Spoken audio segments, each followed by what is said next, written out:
Shalom, selamat malam saudara-saudaraku yang dikasihi oleh Tuhan kita Yesus Kristus.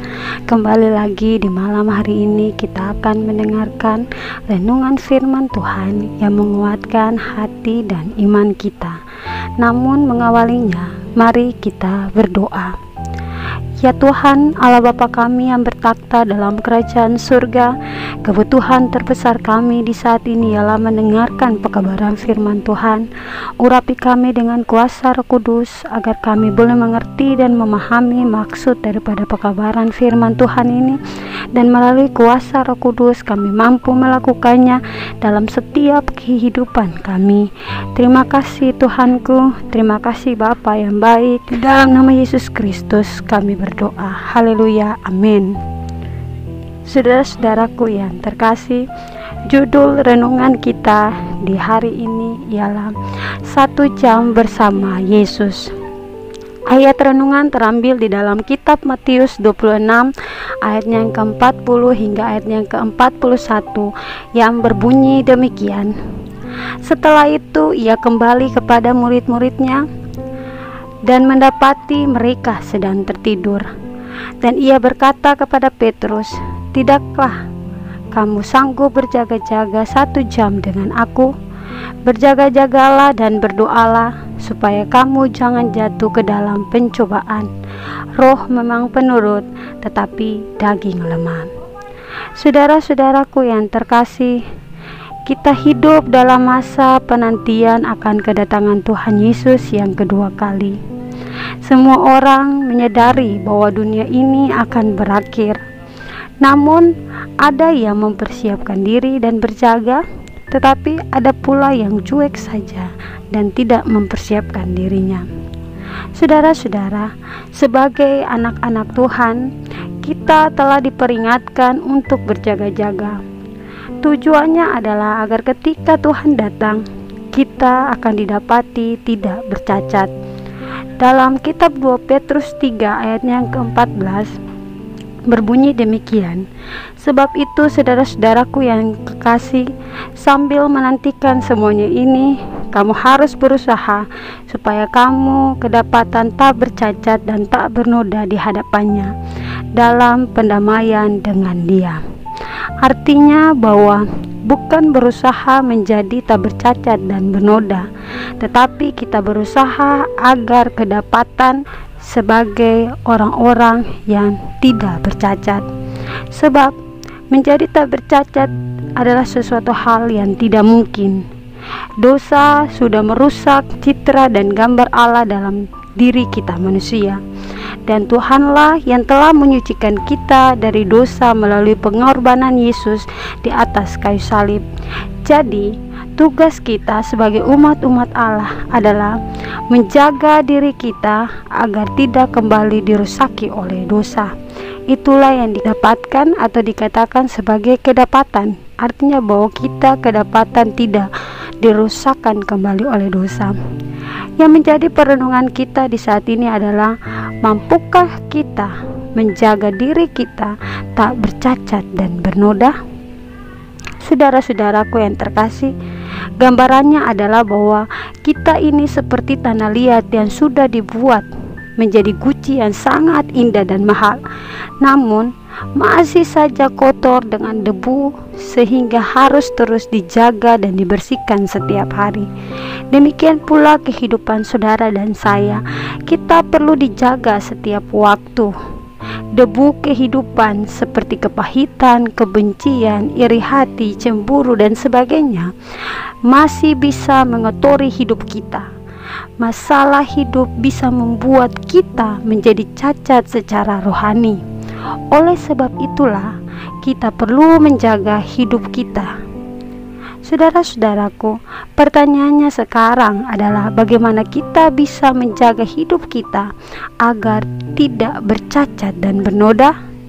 Dalam Matius 26 ayat 40 dan 41 yang merupakan ayat renungan kita yang telah kita dengarkan bersama-sama, mengajarkan kepada kita tentang 1 jam dengan aku. Hal ini menunjukkan bahwa kita tidak berjaga sendirian, saudara-saudara. Bahkan Tuhanlah yang menjaga hidup kita. Tuhanlah yang berjaga jam demi jam bersama-sama dengan kita. Ada sebuah kisah. Suatu hari ada seorang anak, dia datang kepada ayahnya dan dia bertanya kepada ayahnya, "Ayah, apakah kita bisa hidup tidak berdosa selama hidup kita?" Kemudian ayahnya memandang anak ini dan berkata bahwa, "Tidak bisa, Nak." Putri kecil ini kemudian bertanya kembali, "Lalu apakah kita bisa hidup tanpa berdosa dalam setahun, Ayah?" Ayahnya kembali menggelengkan kepalanya sambil tersenyum kepada putrinya ini. Dengan tidak puas, putrinya ini bertanya lagi, "Bagaimana kalau 1 bulan, Ayah? Bisakah kita hidup tanpa tidak melakukan kesalahan?" Ayahnya tertawa. "Mungkin tidak bisa juga, anakku." "Oke, kalau begitu Ayah, ini yang terakhir kali. Bisakah kita hidup tidak berdosa dalam 1 jam saja, Ayah?" Akhirnya saudara-saudara, ayahnya mengangguk dan mengatakan bahwa kemungkinan besar bisa, Nak. Sang anak ini pun tersenyum dengan lebar dan merasa sangat lega. Dia berkata kepada ayahnya, "Jika demikian, aku akan hidup benar dari jam ke jam, Ayah. Lebih mudah menjalaninya dan aku akan menjaganya dari jam ke jam, sehingga aku dapat hidup dengan benar." Saudara-saudaraku, dari kisah anak dan ayah ini kita belajar bahwa latihan yang paling kecil dan sederhana akan menjadikan kita terbiasa. Dan dari apa yang sudah terbiasa kita lakukan akan menjadi sebuah karakter. Hiduplah 1 jam tanpa kemarahan, saudara-saudaraku, tanpa hati yang jahat, tanpa dendam dan sakit hati, tanpa berpikir negatif, tanpa keserakahan, tanpa pemborosan, tanpa kesombongan, tanpa kebohongan, dan tanpa kepalsuan. Lalu ulangi lagi untuk 1 jam berikutnya. Dan hiduplah 1 jam dengan kasih sayang, dengan damai, dengan kesabaran, dengan kelemah lembutan, dengan kemurahan hati, dengan kerendahan hati, dengan ketulusan, dengan sukacita. Dan mulailah dari jam ini, saudara-saudara. Tuhan berkata, "Berjagalah 1 jam dengan aku." Mari jagalah hidup kita dari jam ke jam bersama-sama dengan Tuhan sampai kita didapati tidak bercacat dan bernoda. Selamat merenungkan firman Tuhan yang telah disampaikan. Tuhan Yesus memberkati kita semua. Amin. Baik, kita akan bersama-sama berdoa. Ya Tuhan, Allah Bapa kami yang ada dalam kerajaan surga, terima kasih untuk wejangan firman Tuhan yang menguatkan kami untuk 1 jam bersama-sama dengan Yesus. Ajarlah kami ya Bapa untuk hidup dalam kasih, untuk hidup sebagaimana yang Bapa inginkan, dan jauhilah kami dari rasa atau sikap-sikap yang tidak sesuai dengan apa yang Tuhan inginkan. Bapa dalam kerajaan surga, kami lemah. Untuk itulah kami butuh Tuhan selalu dalam hidup kami, mengingatkan kami, menopang kami, membimbing kami kepada jalan yang benar. Kiranya Bapa mau memberkati setiap pendengar-pendengar firman Tuhan di saat ini. Apabila mereka memiliki pergumulan dan doa secara pribadi, Bapa akan jawab seturut dengan kasih dan kehendak Bapa.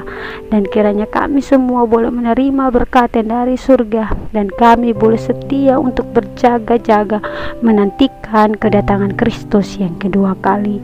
Terima kasih ya Bapa di surga, sempurnakanlah doa kami di saat ini, karena kami berdoa hanya di dalam nama Yesus Kristus, Tuhan dan Juru Selamat kami. Haleluya, amin. Terima kasih, Tuhan memberkati kita semua.